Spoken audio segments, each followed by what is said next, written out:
where you find that they look like the same. Not necessarily tribal or regional. But I have said that.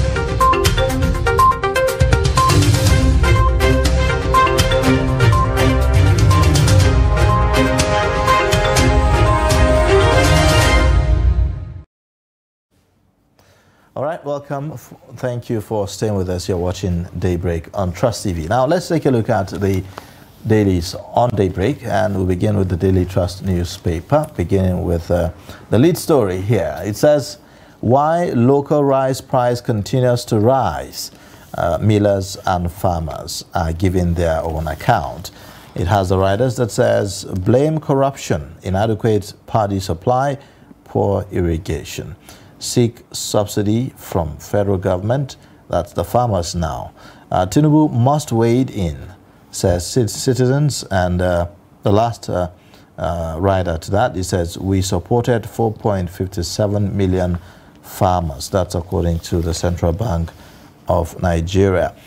Now, you have also other stories there. Tinubu emerges ECOWAS chair, advocates regional counter-terrorism on page 6. 15 bodies recovered, 78 houses burnt in Plateau, Magban. You also have Sokoto butcher killed by Amotekun in Oyo, and that's on page 5. These are the main stories on Daily Trust this morning. Now let's take a look at the Punch newspaper. It has a lead story that says, ministerial appointment. National Assembly awaits nominees as Tinubu sends list to DSS, EFCC, others. And the first rider, head of service reshuffles secretaries ahead of minister's arrival. Others Tuesday resumption. And then the second rider, permanent secretary writes Bajabiamila, Akume security chiefs, others on redeployment. And beneath that we have presidency. I worked against Atiku, says Fayoshe. Adamu NWC members on collision course over APC account audit. NDLEA arrest Delta Church workers, seizes drugs in states. And beneath the pictorial, we have federal government to shut online banks, pestering debtors. 18 Benin Republic-bound partygoers, driver, motorboy die in Lagos crash. Immigration officer shoots protester dead in Ogun community. And above the masthead, we have cost of living. More Nigerians may join Japa train as hardship worsens. And we also have Tinubu emerges ECOWAS chair, rallies members against coups. These are the major stories on the Punch newspaper for today. All right. Now, on the Vanguard newspaper, the lead story talks about governments of ex-presidents must account for $5 billion Abacha loot. The Federal High Court orders administrations of ex-presidents Obasanjo, Yar'Adua, Jonathan, Buhari to account for repatriated funds. Saraf urges Tinubu to obey court order. You also have above the masthead curfew as 12 die in fresh attacks on Plateau communities. PIA, administrative challenges, inadequate funding, others hinder implementation. You also have Benue, death toll in Ukum local government area attack hits 30. Governor Alaya, APC condemn bloodbath. You also have banks in earnings windfall on the high interest rate regime. These are the main stories on the cover page of the Vanguard newspaper today. Over now to the Guardian newspaper. It has a lead story that says, ministerial list, 5 ex-governors, technocrats lead Tinubu's 40-man cabinet. And we have pictorials showing some of the ex-governors that are said to be on the list, which is yet to be unveiled. Beneath that, we have Tinubu emerges ECOWAS chairman, commits to democracy in sub-region. ECPA hired to destabilize Southeast, frustrate Kanu's release to enrich self, says Ohanizi. Beneath that, we have terrorists killed 231 persons in Mangu Council. We also have Dangote congratulates the Guardian publisher on 40th anniversary.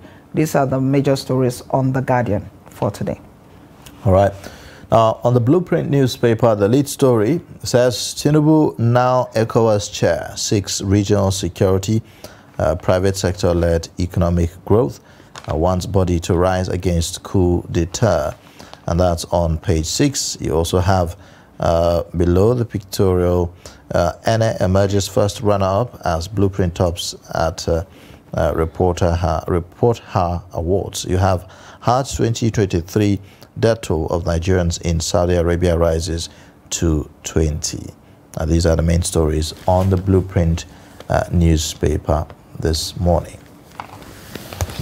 Now, to get some perspectives to some of the stories that we have this morning on our newspapers, we have Salami Salman, a veteran journalist and public affairs commentator, with us in the studio. Thank you so much for joining us on Good morning. Daybreak this morning. Good morning, Ayuba. How are you? Well, very well, Stella. thank you. Good morning. Awesome. It's good to see you again. Thank you very much. Welcome. All right, well, a number of stories. Let's begin with the President Bola Tinubu's emergence as ECOWAS chair. It's a story that is, virtually on all our papers. How important is this at this time in our history? Well, let us just thank God that the so-called old bull is rising again. Nigeria ordinarily should be the leader and the giant in the real sense of the word, not giant with a clay legs of Africa. And we thank God that Nigeria today is taking a rightful place in the Committee of Nations. Interesting. This is the president that has just come to office. This is the president that is just joining his colleagues at the ECOWAS. Yet, because of the recognition of Nigeria as a leading country in Africa, that they now say, fine, even though you are just joining us, please assume the chairmanship of ECOWAS. Kudos to Nigerians. All right, well, let's also move on to other stories just right away. The lead story on the Daily Trust newspaper is something that, a lot of Nigerians are really concerned about, the issue of local rice, the price of local rice. It has continued to rise despite all the government interventions. We have the central bank here saying we supported 4.57 million farmers. I believe that's through the Anchor Borrowers program of the previous administration, all in a bid to, make sure that Nigerians can afford the very basic, which is food, rice in this instance. We had the rice pyramid at a point in Nigeria, in Abuja, that was unveiled. These are all things that, people thought, okay, well, with some of these things, then we should be able to afford and buy rice at a very cheap price. But from what it appears, it looks like even smuggled rice that are imported into the country is much more cheaper than our own local rice. Yeah, well, we all know that food security is very important. And of the three basic needs of life, food, shelter, and clothing, food ranks first, so to speak. The issue of local rice has been like the proverbial Abiku in Wole Soyinka's book that has refused to go away. You discover that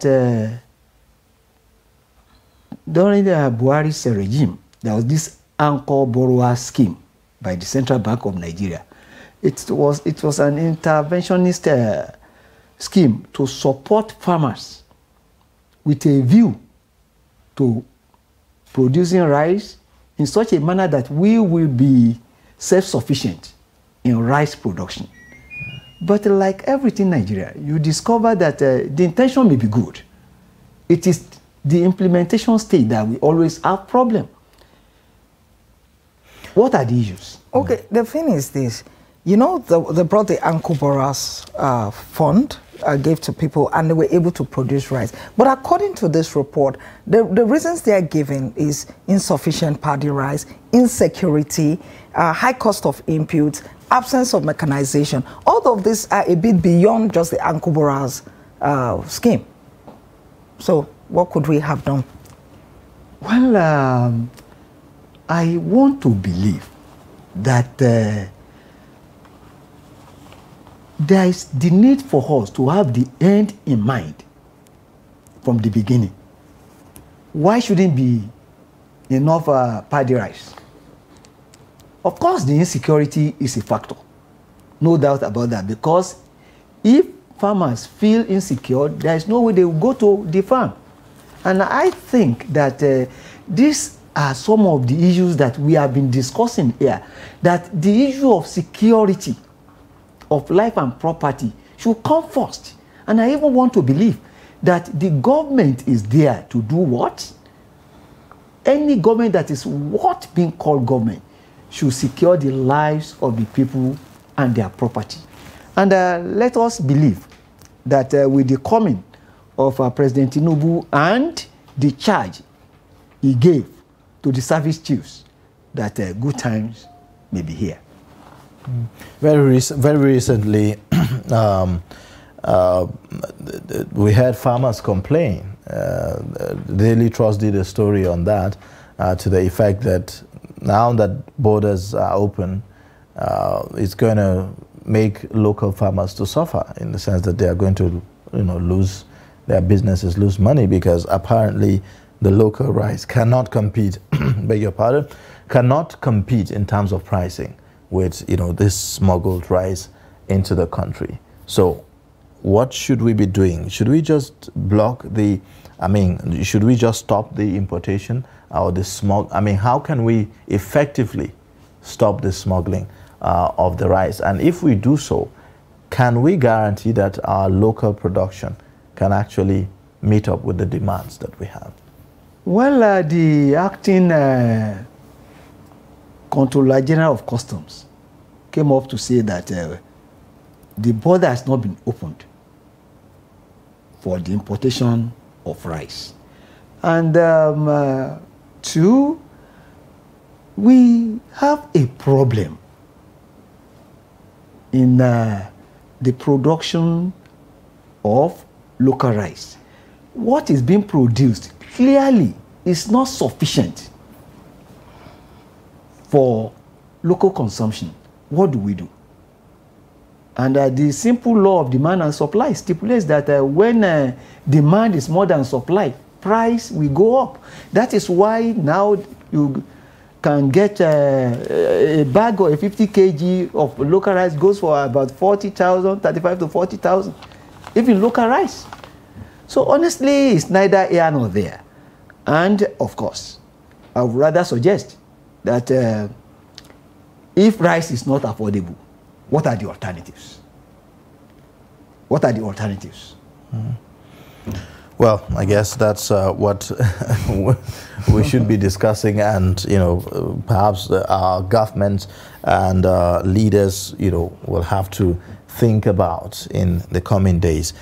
Talking about the government, the issue of ministerial list is still also something that is on the front burner. The Guardian newspaper, for instance, leads with the headline that says 5 ex-governors, technocrats lead Tinubu's 42-man cabinet. So speaks to the speculations that some Nigerians have been, talking about having former governors, on this ministerial list. Even though the presidency has said that they haven't formally released any ministerial list, Nigerians, the media, social media, everybody is speculating, and certain names, comes up each time you have this discussion. Some names have been constant. Exactly.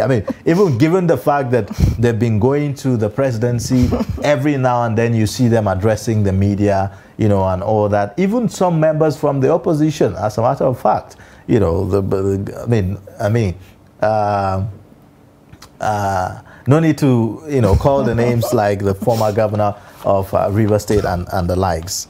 What do you make of this, what should the President Bola Tinubu be doing in regards to people who should form members of his cabinet?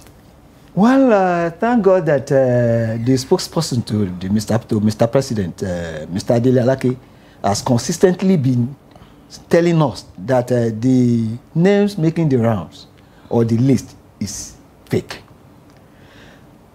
Beyond that, the question I want to ask is public office public trust? Is it for delivering services to the people? Because quite many of the so-called ministers-to-be are not really the kind of people that Nigeria need now.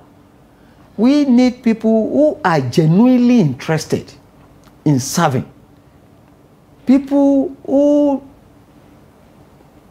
believe in integrity. Is it technocrats, politicians? What kind of people? Well, both technocrats, politicians, critical core stakeholders who are competent. Okay, so yesterday we heard about Ayodele Fayeshe's visit to the presidency, and or was it his appearance in one of the channels where he responded to some questions, and he said that he is not interested in any cabinet position. He even went ahead to advise the president in this regard, saying that he thinks that the president should give only 40% to perhaps some of his associates, his allies, politicians. In this case, maybe the former governors will fall into that category. In fact, he specifically mentioned the issue of age, where he said people from 60 and above should not, constitute a majority of the cabinet members, but rather he should look at women and youth in making his appointments and all of that. And for him as a person, Ayodele Fayeshe said that he may not be interested, but I mean, he is thinking about the generations behind, the younger ones, and he's very willing if the president decides that he should bring someone, for that kind of position and all that. What do you make of, some of these comments coming out of the presidency? I think we should be more interested in competence rather than the age, rather than the gender, and rather than compensating. Yes, but if you talk about competence, does it mean that there are no competent people in this other demography, women and youth? Is that what you're trying to say? What exactly do you mean? What I'm saying is this. You are now appointed a minister not because you are a woman. The most important thing that you have been nominated to be a minister because you are competent, because you have the character, and because you know exactly what is in front of you.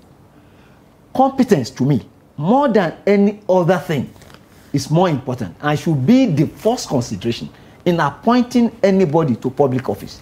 And of course, such people should see public office as public trust that must not be betrayed. It should not be seen as a means to personal aggrandizement. But there are some people that have said that the politicians who may have supported the president, who now want to be ministers, also maybe have the competence to be ministers. Well, the criteria should not be, I'm a politician, I've supported the president, I should be compensated. Don't let us look at it as a means or a way. What if I'm a politician, I've supported the president, and I want to bring my competence to bear? Well, if your competence is not in doubt, it is open. The most important thing is this: is the person the most competent? Not necessarily because you are a politician, not necessarily because you supported the president, not necessarily because, don't see it as a payback thing. That's what I'm trying to emphasize. But I mean, while compensation. While supporting the president, some of these politicians had this at the back of their minds. They were not just doing it merely because they are so in love with the president and they just want him to be the president. Some of them actually had this in mind. it was a negotiation, if you like, or I mean, today. This is the narrative that we should change. Don't let us see politics as a thriving business, that whenever I am lucky to have supported somebody who eventually wins election, then my bread is buttered. It is wrong notion. It is not the way to go. You know one issue that has reared its head since after the election, the issue of balance. We saw that play out very well in the National Assembly. So will the president be able to rise above all of that in selecting these ministers? Because there are certain people that will say, okay, they are bringing ethnic considerations, religious considerations, and all of these things. I just pray that we'll get it right this time around. Because since 1999, we have been doing this. But character, balancing, gender, whatever. Where have all this taken us? Let us, for Christ's sake, do the right thing. And what is the right thing? All right. Get the best amongst us. Okay. Now, talking about the right thing, the Federal High Court has ordered former administrations of former President Obasanjo, the administration of the late Musa Yar'Adua, Goodluck Jonathan, and that of the former President Muhammadu Buhari to account for $5 billion Abacha loot as to how it was spent and expended and all that. What do you make of this story and this order that is coming? Well, I don't know. It remains to be seen anyways. Well, my take on this is that may President Bola Tinubu have the courage to do what the court ordered. That the administrations of President Obasanjo, late Yar'Adua, President Jonathan, and President Buhari, the administration should provide Nigerians the information as to what they did with the whooping $5 billion Abacha loot.